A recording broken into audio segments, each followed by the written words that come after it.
marketing. How do you know my name and who are you? Oh, I'm sorry. My name's Secretary. Coincidentally, it's also my job title.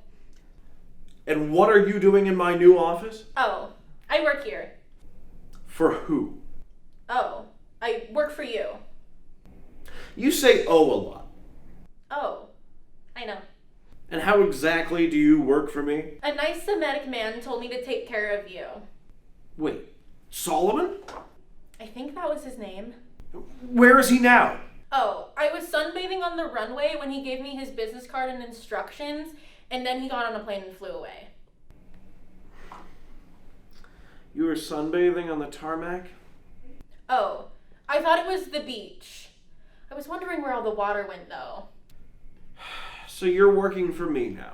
Yup, and it's so nice to meet you. Shut the hell up, bitch. What was that? Oh, it was a notification on my Dr. Phil app. It looks like they're coming out with a new episode and a film. The Doctor Who what? Oh, you know Dr. Phil? He's such a good psychologist. He doesn't even need a degree in that field. And what about the film? Oh, it's something to go with the therapy. You know what, Secretary? I think you might be onto something. Go ahead and send me that episode and then write it down on my schedule. Oh, I can't read. I figured.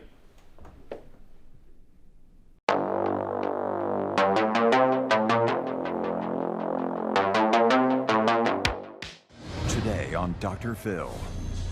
My 16-year-old stepson is in a gang. One of the most gripping.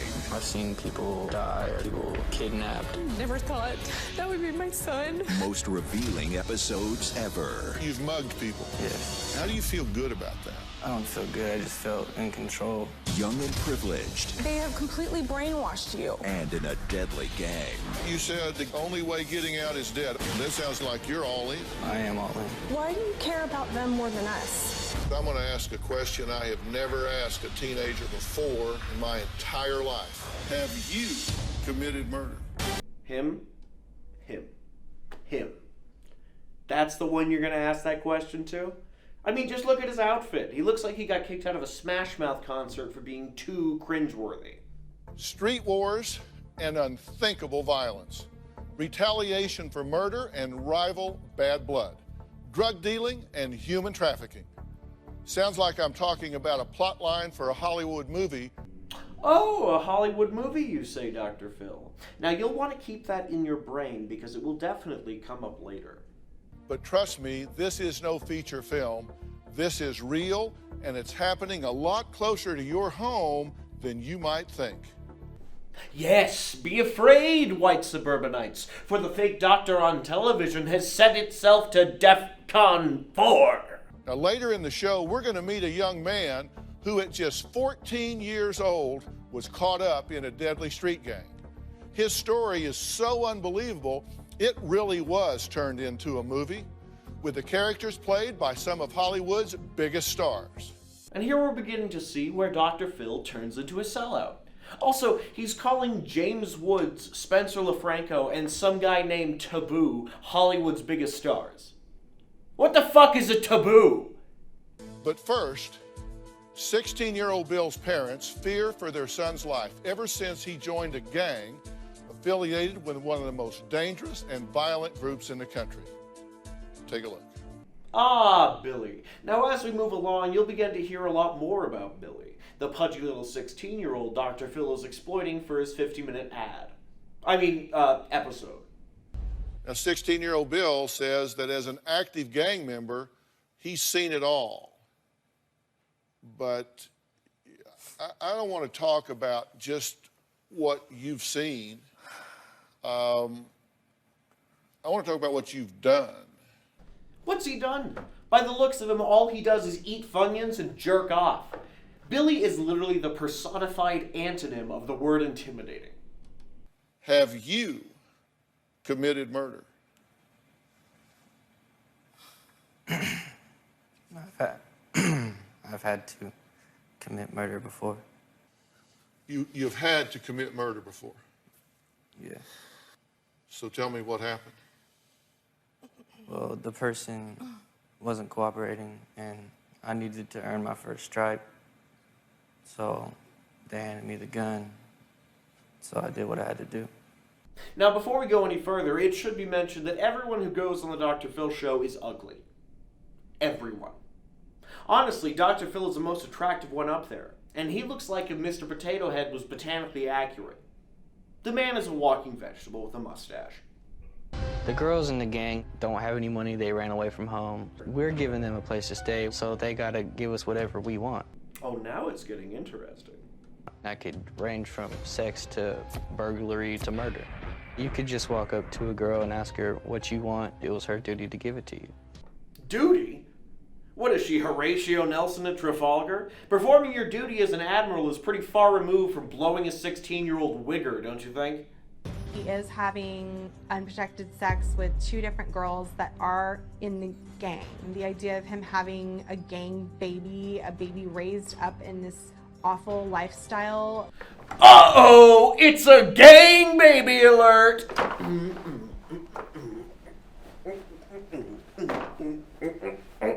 Gang baby! Is there any doubt in your mind that your son's in a gang? No, no doubt at all. Is there any doubt in your mind? No. Is there any doubt in your mind? Okay, so then it just becomes a matter of what he's doing. You got to be thinking how much of this is true. I'll take obvious lie for 200. Oh, that's right, Alex Trebek is dead. I want to believe that this is just some fantasy that you've hijacked from a movie or a video game or... Now we get to meet a real gangster, a hardened criminal, and I must say, I respect his style. Now, my next guest, James, joined a gang at just 12 years old and lived a life on the streets that nearly cost him his life several times. Take a look. I spent over 20 years of my life in and out of prison due to my gang affiliation. I became a more violent person inside there.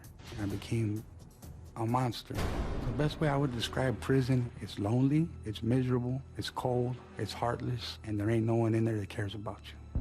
It was a lot of wasted years. I did all that evil and all that damage for nothing. What is with that photo? And let alone that editing?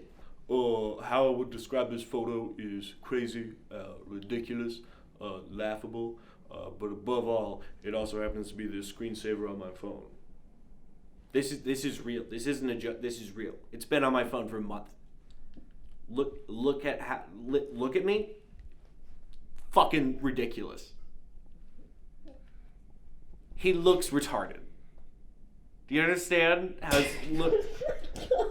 They're laughing in the back. Look, this is the dumbest thing I've ever seen. I will devote a minute and 30 seconds of this episode. Look at him. Look.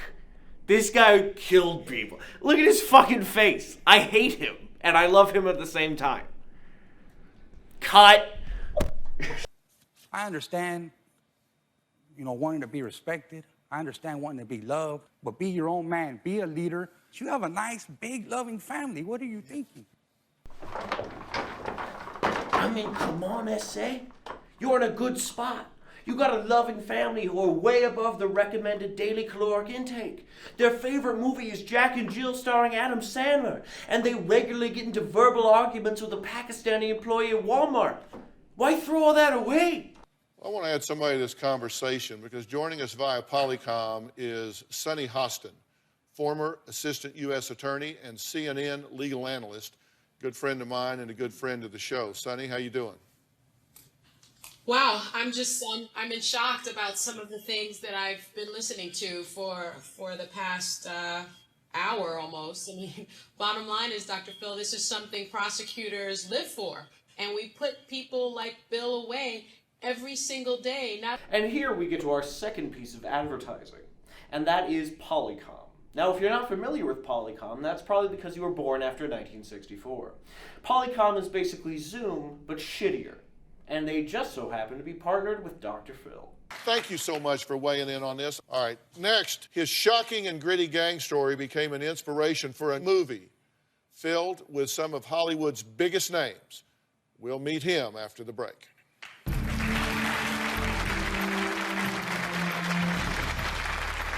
That gets a huge applause. I'm beginning to think if every time Dr. Phil mentions this movie, the applause sign in the studio goes off. Because what would Dr. Phil, a psychologist, want with the movie anyways? It's not like he's Roger Ebert after, this part fell off. James already has convictions for robbery, vandalism, and assault. He's been institutionalized 3 times in 8 years, once for threatening your boyfriend with a knife. I've been invincible all along. James Burns ran away from home at just 14 years old, joining a violent gang, committing violent crimes that ultimately landed him in prison. The story of his life was so interesting that filmmakers approached him and adapted his journey as a young man into the movie titled Jamsey Boy. Stop. Now let's talk about Jamsey Boy. Now it is clearly obvious that the film studio paid Dr. Phil to cram this advertisement into his episode the same way Michael Jackson crammed his bleached member into that kid from Home Alone.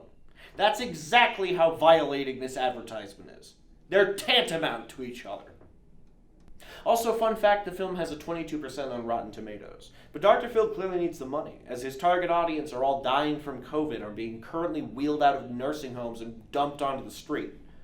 But anyways, let's take a look at the real Jamsey Boy.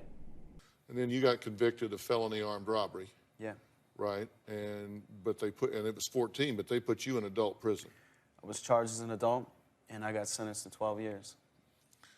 What do you say to Bill here as he sits here today? Bill, I think you're in a lot of trouble right now if what you're saying is true. And again with that phrase, if what you're saying is true. They've all been saying that a lot, haven't they?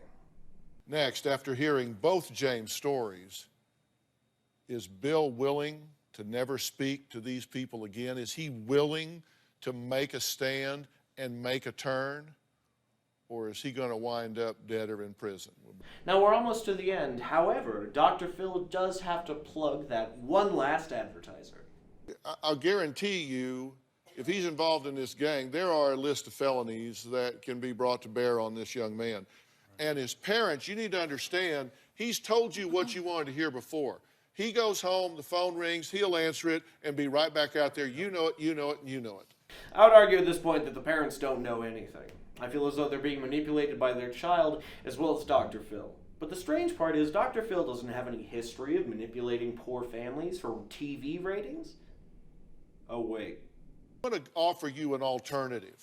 I asked Dr. Matt Polycom to be here today. He's sitting right there. Raise your hand, Matt, so I can see you real quick. He's the program director for the Center for Discovery, which is a structured therapeutic residential treatment center.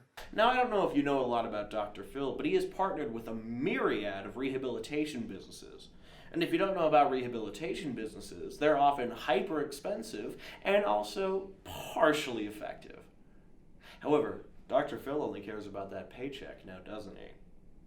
Dr. Polycom, am I describing this accurately? Yeah, you're spot on. I really think that the separation would be great, a chance for him to work on his identity and learn to love himself. Now, if you need a recap on all of the shameless and downright embarrassing advertising Dr. Phil has done, he's happy to remind you. Matt, you've got your work cut out for you. I want to thank all of my guests today. And